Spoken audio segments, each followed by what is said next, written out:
Picture this scene from roughly 1 year ago. It's February 9th, 2019. Super Bowl 53 has ended just a week prior, with many feeling that the matchup between the Los Angeles Rams and the New England Patriots was dull and a little bit slow. In essence, the NFL season ended with a thud, and you wanted more. Or at least you wanted to finish on a high note compared to what happened during this defensive slugfest. You're sitting on your couch, trying to decide what you want to watch. You're a sports-centric viewer first, of course, but few viewing experiences grab your attention at this time. Basketball's fun once in a while to watch, but there's just too many games. You'd rather just track the scores on your phone, much like myself. Same can be said if you're interested in the NHL. It's also too early in the year, of course, for baseball, and March Madness is still roughly a month away. In essence, you're lost. That is, until you're not. Your channel searching has led you towards CBS, as of course you would be passing by this and many others on your cable or satellite provider. And in the broadcast slot, there's a title that makes you stop and read the description. Curious, and also in disbelief, you check the channel onto your screen. Plus, the program just started, so you probably didn't miss too much. And luckily, you're just in time. Defensive end Sean Washington, who appears to be playing for a team labeled from San Antonio, is coming off the right side offensive edge towards an unblocked quarterback, Mike Bercovici, who looks to be the starting quarterback for the San Diego squad that you're watching. The quarterback never saw him coming. Bercovici never saw the man coming, and he is lit up. My goodness.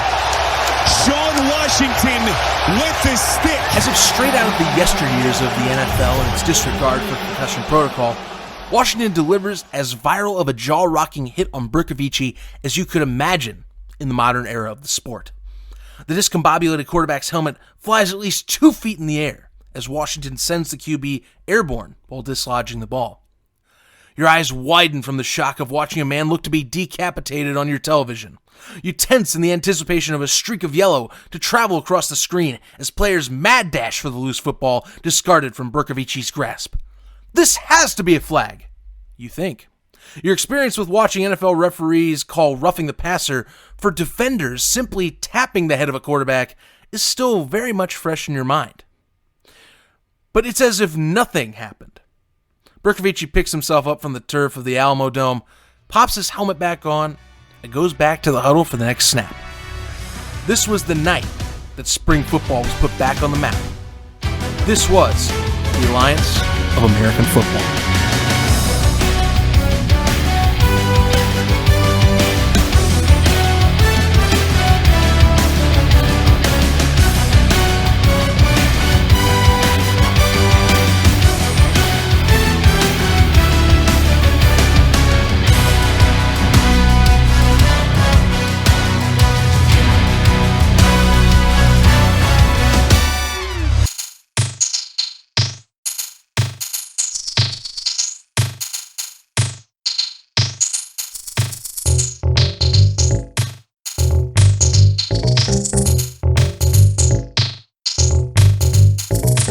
Welcome one and all to another edition of Football for All. I'm your host, Zach Keilman, and today we bring you the first episode in a series I'm titling Avenge the Fallen, where we bring to you one of many leagues that have tried to stand on their own and are gone, but not forgotten. And that's something I want to stress very heavily with this series, is a lot of these leagues have a place in the history of the sport that is American football. And today we start with a league that, first off, it's the 1-year anniversary of its suspension of its league season. And secondly, it's one that I held dear and one that truly won me over to the concept of spring football. And I will gladly tout spring football as a possibility, all thanks to the Alliance of American Football. It was a league that I felt had plenty of good football and decent talent to it. I felt that the product on the field was something that I could see watching every year, and unfortunately behind the scenes it was a train wreck, and it's one of the most infamous stories of how poor management, poor decision-making, and poor timing can lead to the worst possible outcome, and it is something that I cannot believe would happen to such a promising product. But yet, here we are. Another one for the scrap pile, but one that's very memorable, and one that really did bring spring football back into the spotlight for those that are football fans. Without the Alliance of American Football, I don't know if we have as much of a great response to the XFL as we do. And we owe the Alliance, I think, a little bit for what the XFL has turned into. And on that note, let's get into the story of the decline and the tragedy of the AAF. To understand the full story of the AAF, we need to bring in Charlie Ebersol and Bill Polian. These are the two people that were the co-founders of the league and also had different varying roles in the league itself. For Charlie Ebersol, he was really the man of the hour and the face of the Alliance. He was the guy that was in front of the camera, the guy that would take the interviews, the guy that would really hype the league up into what he thought it could be, and had plenty of ideas and aspirations of his own. He's the son of Dick Ebersol, and Dick Ebersol was one of the co-founders of the original XFL in 2001 alongside Vince McMahon.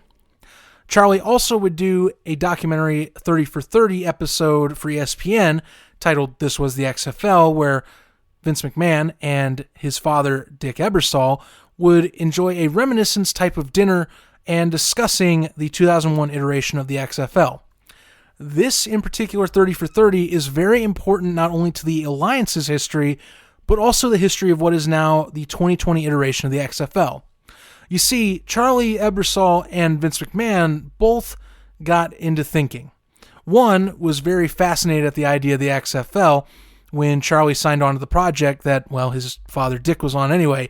The other got very reminiscent and seriously considered reviving the brand. From this point onward, both of them would basically be in a mad dash into really who would be the first to announce their league starting first. For Charlie, he needed to get somebody to help work the ideas out and flesh them out.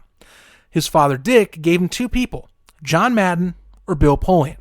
And according to ESPN's article on the fall of the AAF that was written by Seth Wickersham and Michael Rothstein, it looks like Bill Polian was that choice simply because Charlie did not want to cold call John Madden. And I don't know about the situation behind that, but you know what? Bill Polian is definitely more the exec type, so it made more sense. I mean, the guy was a 6-time NFL Executive of the Year. He went and appeared in teams that were in 5 Super Bowls, won one with the Colts, by the way, over my Chicago Bears, and also had experience with the USFL as he was Director of Player Personnel for the Chicago Blitz in 1984. It made a lot of sense, and Bill Polian had been fascinating about something like this apparently for some time.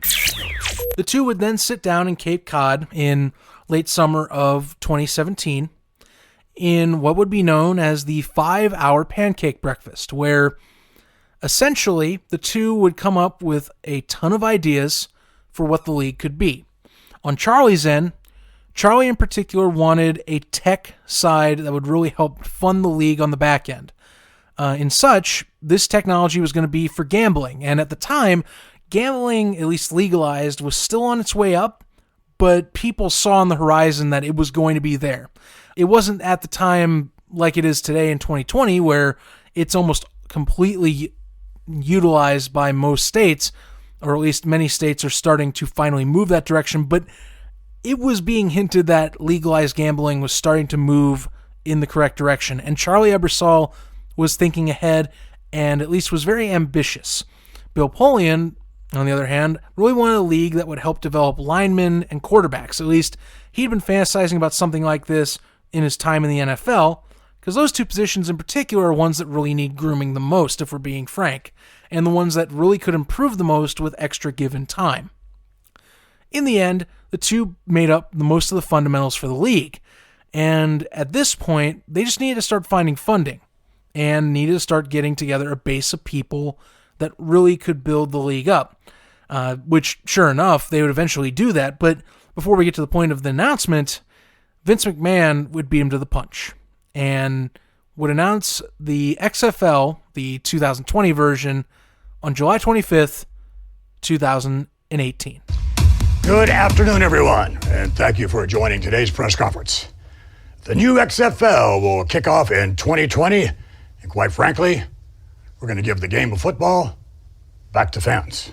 And with those words by Vince McMahon, that is what I believe was the first of many dominoes to fall in what would be the great collapse of the Alliance of American Football.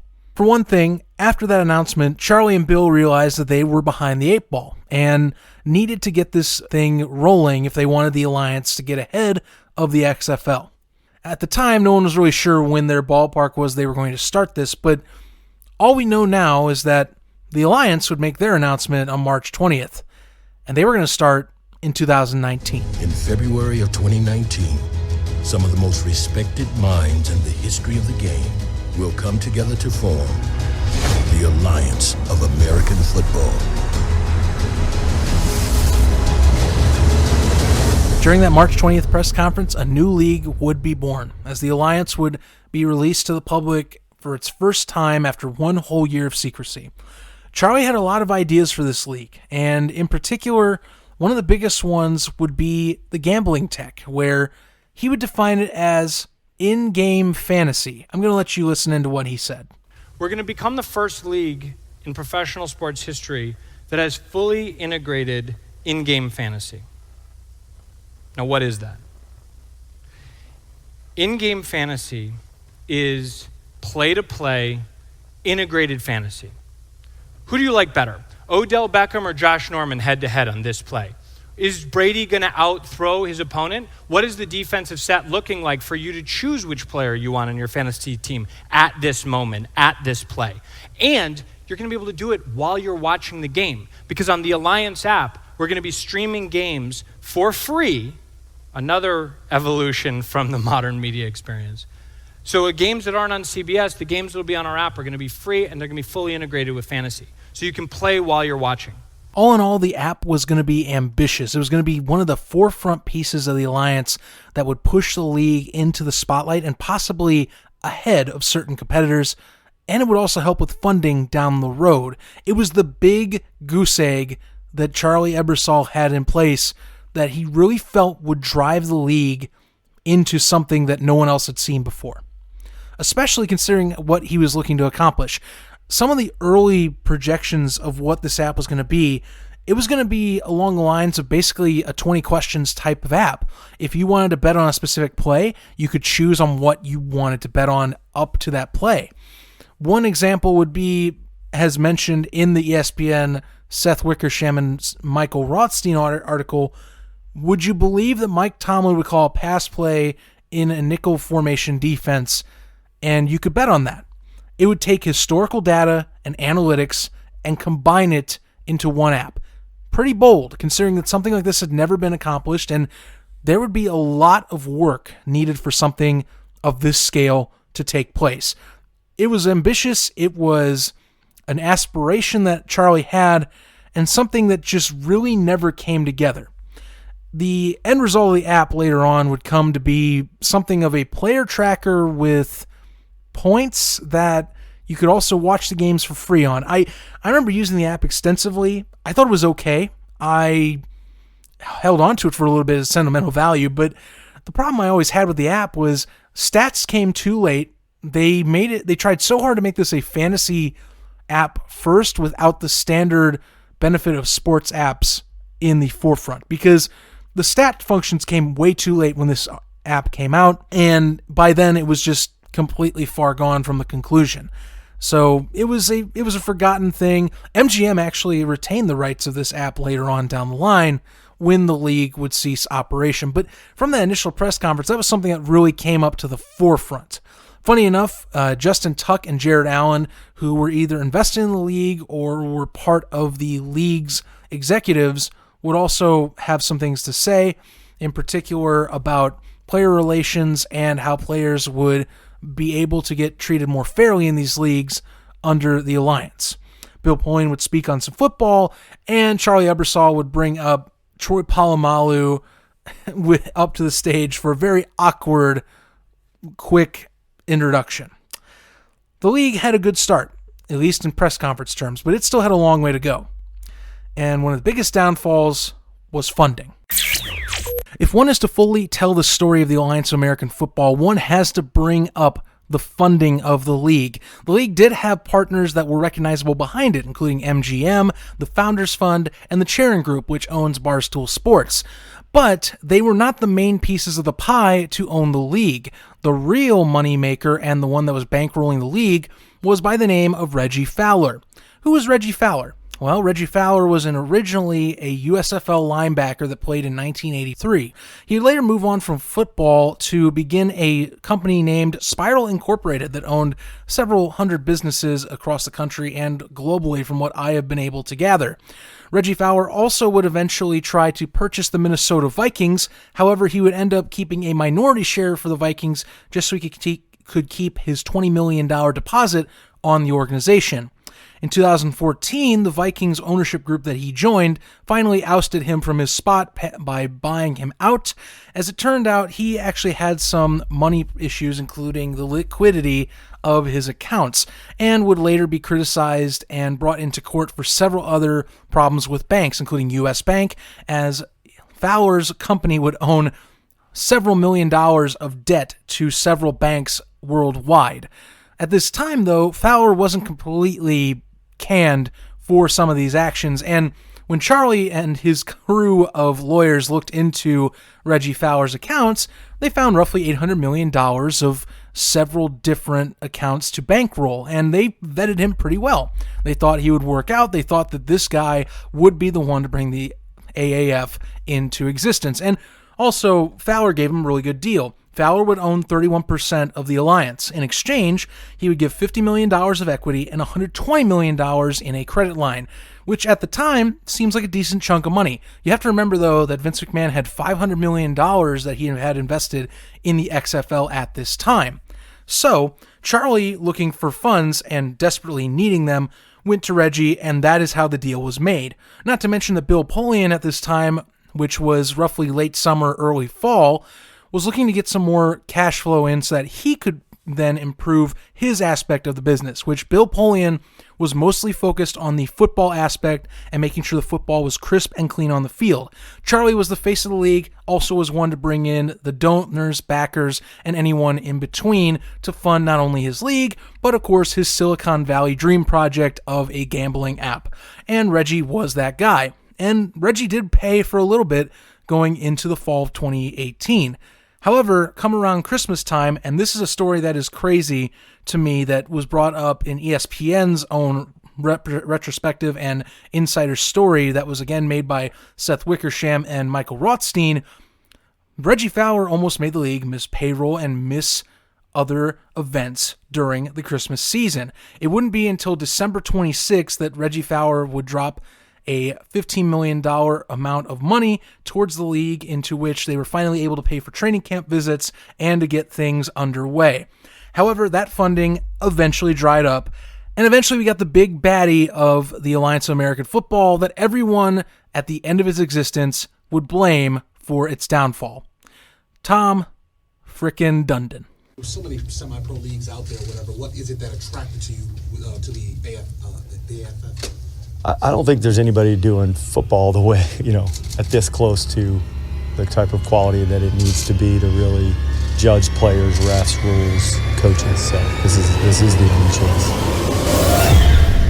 Even those that are still sour at Dundon realized that Dundon was the savior of the league, especially for the fact that he had doubled the amount promised for funding that Reggie Fowler once had. Speaking of Reggie Fowler, where was Reggie Fowler? Well, Reggie Fowler was having a bunch of his money tied up by the U.S. Justice Department on money laundering scheme as well as a cryptocurrency scheme that he had with an Israeli businessman. Yikes, is all you could say to that transaction. So much for vetting such prominent funding that Charlie Ebersol thought he had. So Tom was the savior, and at the time, people saw this as a massive win for the Alliance of American Football. Unfortunately, however, for Charlie and his father Dick, they would be removed almost entirely from the league that Charlie had created. You see, when Tom took over the league, he made a deal with Charlie that essentially removed him from the board of directors, along with his father. Tom wanted most of the control. So, in a 51% share of the league, Tom voted off Charlie and Dick Ebersol in the writing of the contract. Thus, Tom was the sole entity that could control the alliance and its fate. And once Tom dug himself into the financials of the league, which at that time they were still barely scraping by, and without Tom's assistance, they probably would have not made it to week 2, Tom realized that he either had one of many options to consider. Either A, they slashed the budget of the league by over half of what it was spending. The Alliance of American Football was spending roughly $100 million for the season so far on expenditures, and Tom wanted to slash that in half. Bill Polian, however, who was still very much involved with the board and was the president of the league at the time, refused. Didn't like Tom Dundon, of course, for many of the cuts he had, but Tom looked at the league and saw it at a loss. Tom also had different visions for the Alliance of American Football. For one thing, unlike Charlie and Bill wanted to make the league grow in a 3-year plan. Tom Dundon, on the other hand, saw it as, we either have to get the NFL involved in year 1, or this league is not viable. And sure enough, that is the plan he took. He slashed prices left and right. Many departments claimed that essential people that were once on flights were being kept at home simply because they didn't want to pay for them. Some meals on flights were even not being paid. Some hotel expenditures were not being paid correctly. Tom Dundon was trying to slash as many prices as possible to see if his investment would work and if he could make it work any way possible. There were 2 meetings that Tom, Charlie, and Bill had to try and save the league or at least make it a viable futuristic option. One such visit was with CBS Sports in general. At the time, the Alliance of American Football was doing what is called a time buy. Essentially, what a time buy is you are the company or the corporation that wants to get a slot on a channel. Essentially, the Alliance was buying their way onto CBS Sports and other channels. Tom, on the other hand, wanted CBS to help share the costs, much like how the XFL has ABC and ESPN sharing their broadcast costs. That was no such thing, as CBS refused, saying it would take, quote-unquote, several years for that to happen. Tom was not patient. He didn't want several years. He wanted now. He didn't want to keep spending his money. Yes, Tom had pledged $250 million of his own cash, but the caveat to this was he would pay on a week-by-week basis. He was not ready to be paying for all of this in one lump sum. He wasn't completely sure of his investment. Thus, this is one of the routes he took, was to try and see if he could save some cash on the broadcast end. That did not work out. The other option, and the Hail Mary of them all, was finding a way to get the NFLPA, of all people, to cooperate and find a way for this to work. Essentially, having to rewrite the NFL CBA, of all things, a document that is hard enough to make on its own after the deals have come up and need to be reset, but finding a way to completely rewrite sections of the CBA mid-CBA. It was a Hail Mary, and NFL officials wanted none of it. For one thing, and I don't agree with this part about the NFL whatsoever, and those that disagree with me, I would love to have a debate with you someday. The NFL, according to people, doesn't need a minor league. I disagree entirely because people say it's college football. It's not, but we'll talk about that some other time. Meanwhile, the NFL didn't want to risk injury, which this is something I felt was mainly the reason why this didn't work, is because NFL teams were considering a chance for, if this was signed, they could dump off lower tier players to the Alliance, forcing them to play so that their roster spot would be kept, and if they were injured in the Alliance, that would cause risk for careers and potential for staying on NFL rosters. The NFLPA, which is supposed to be in the best interest of the players, wanted none of this, and it makes sense. The CBA was already signed. The CBA would never take a drastic change during mid-deal.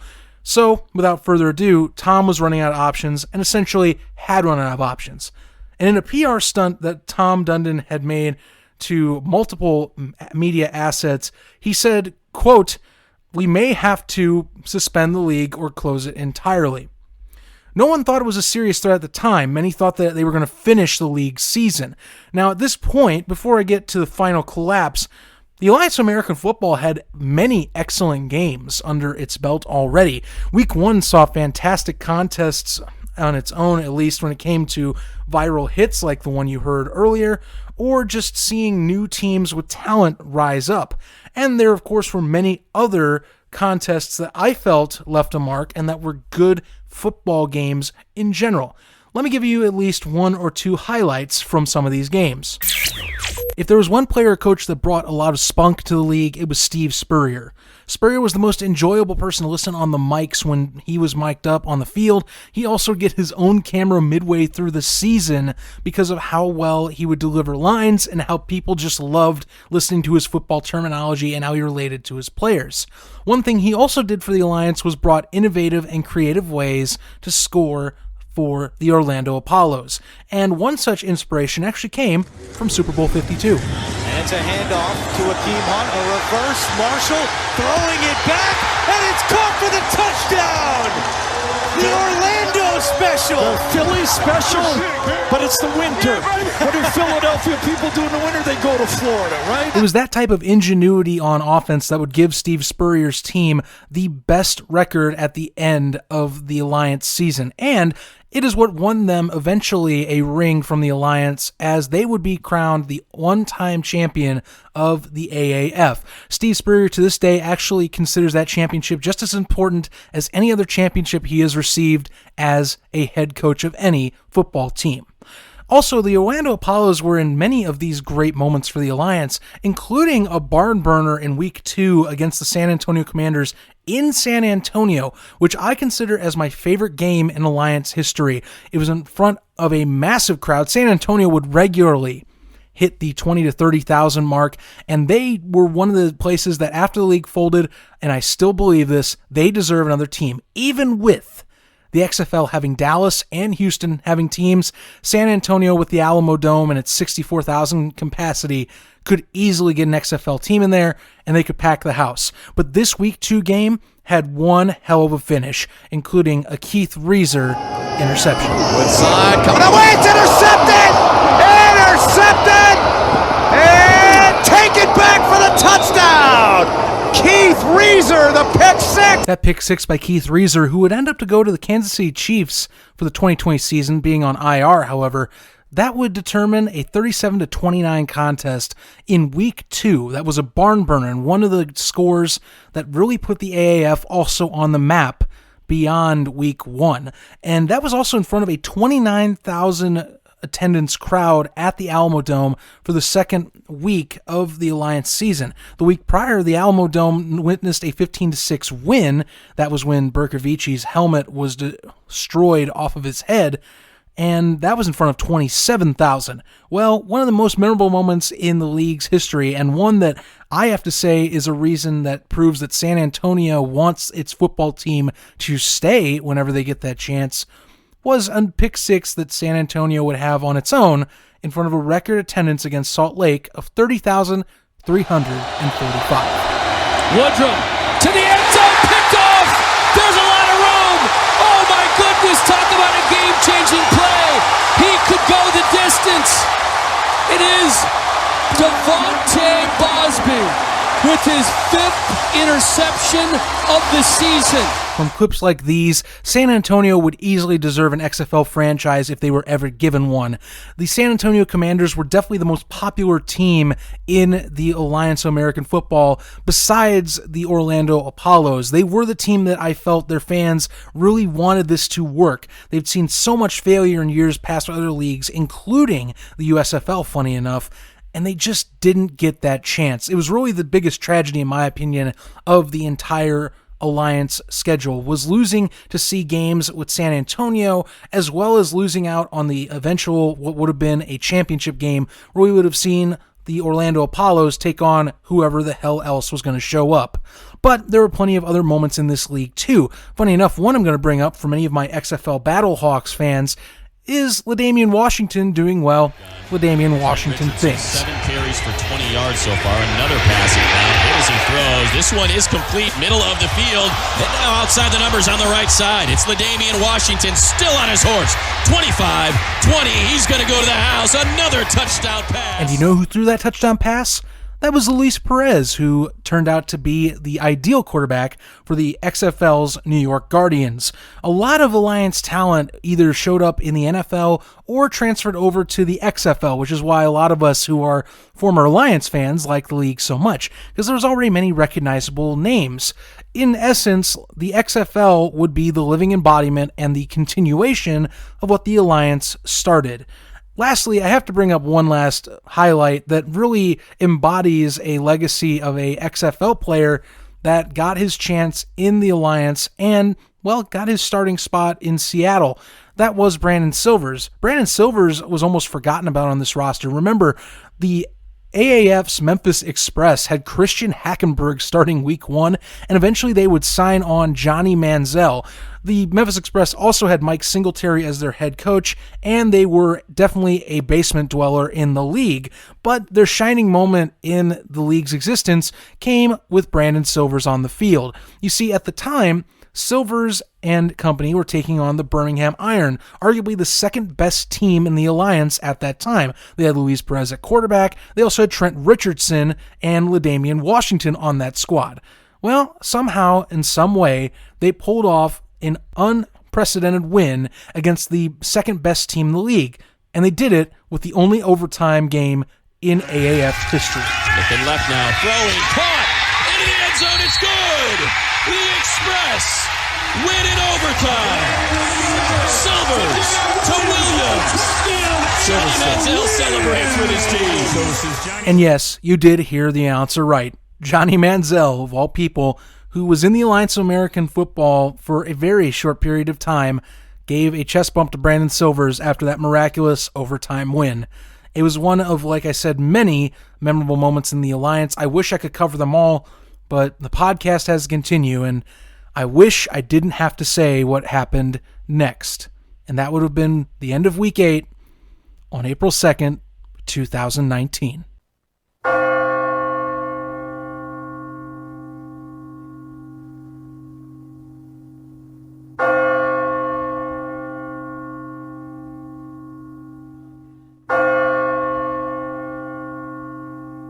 As I mentioned earlier, the Alliance's savior would be Tom Dundon, but it also would be its downfall.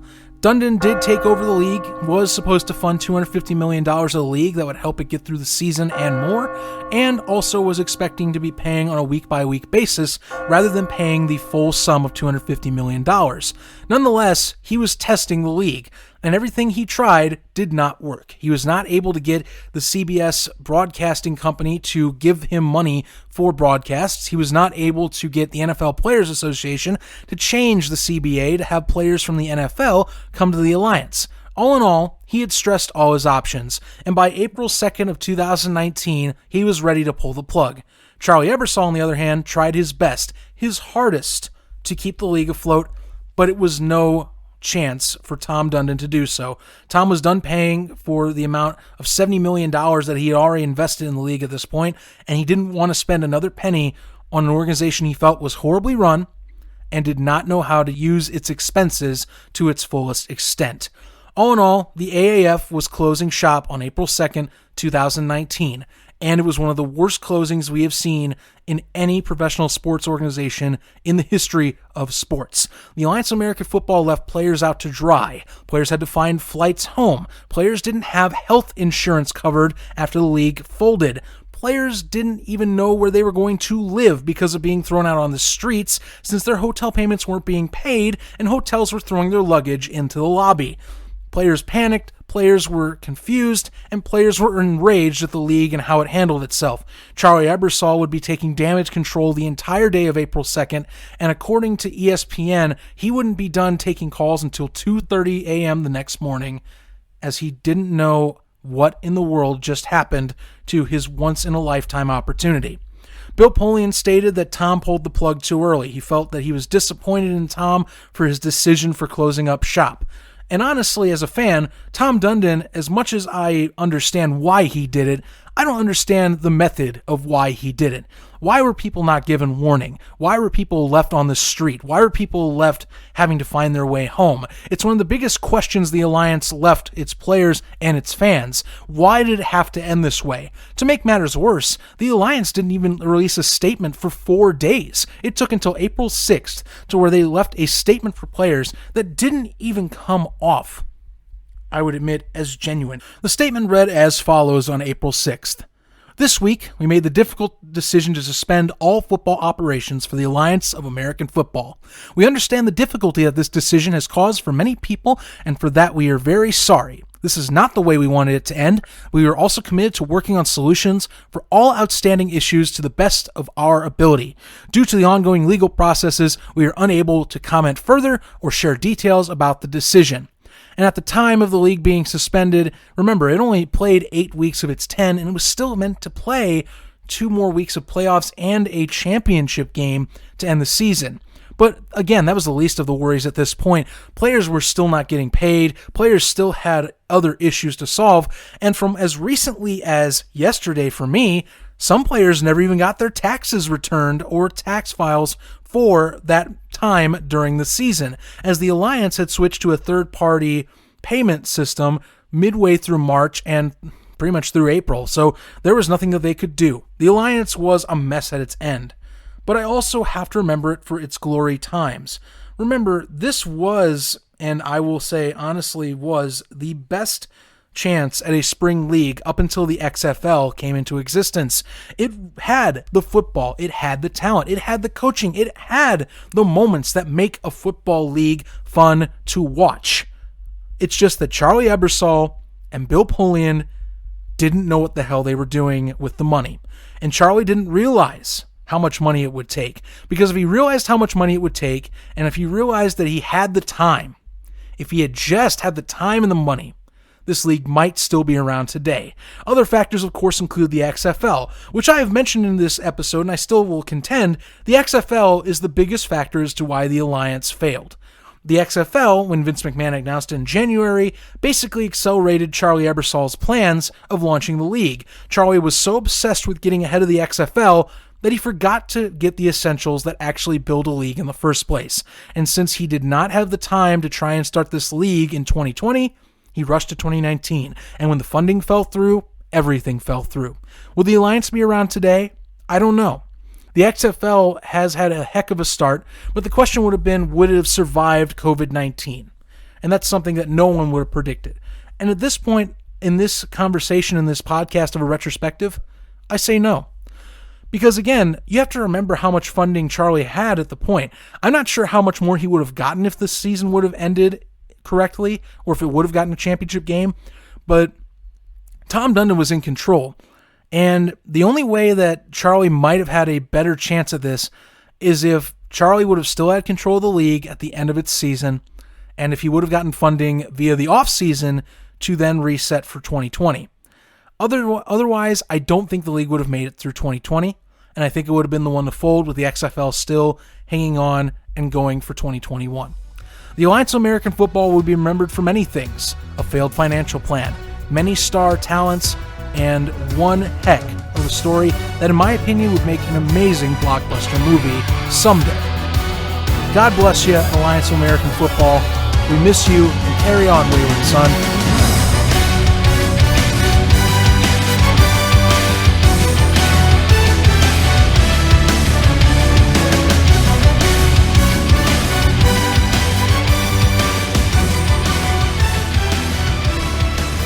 That's going to do it for this edition of Football for All and our first episode of the Avenge the Fallen series. Thank you all very much for tuning in. It was a blast making this episode and reminiscing on a football league that, again, really got me into spring football. I believe in the concept of spring football thanks to the Alliance of American Football.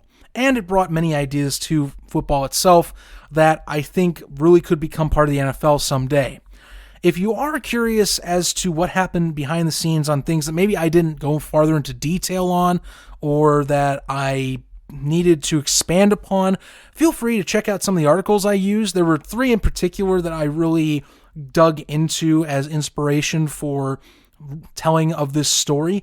One from ESPN, one from SI, Sports Illustrated, and one from Vox.com. ESPN's is inside the short, unhappy life of the Alliance of American Football. I referenced that a few times in the episode you might have heard, and that was made by Seth Wickersham and Michael Rothstein, who Michael Rothstein I've had on our college radio show with me and my partner at the time, Yash Padee, and he's a great person to talk to. I recommend this article highly. It has, in my opinion, the most insider data and talk about the league and its fall in particular.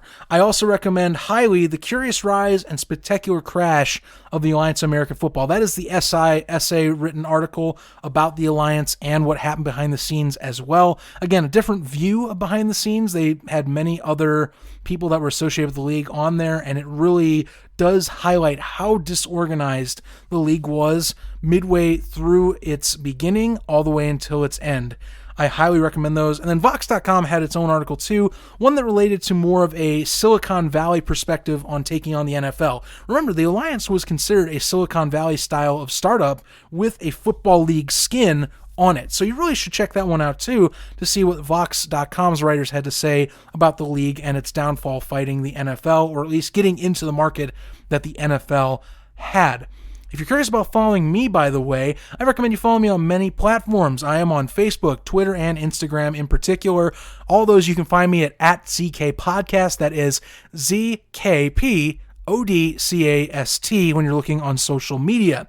I also do upload these episodes to YouTube. I am trying to get better at putting them on YouTube. I just forget about it half the time, but they will be up there in case you want maybe a non-podcast view of these episodes. Speaking of the podcast, make sure when you go on and you are finishing up this podcast, hit the subscribe button. I will release these episodes generally on Thursdays. This one was a little later just because there was so much to put in, and I'm not used to making episodes like this that have so much content in between when it comes to sound bites as well as my own scripting. So please hit the subscribe button. You'll get episodes when they come on, and you can get to those ASAP. Again, everybody, thank you so much for tuning in. I had a blast doing this, and I can't wait for your next episode to come out on Avenge the Fallen. It's going to be a pretty good one. There's plenty of great football leagues out there, and I think the next one's going to be a great story and a unique story in its own right. Until then, stay safe, everyone, and stay tuned.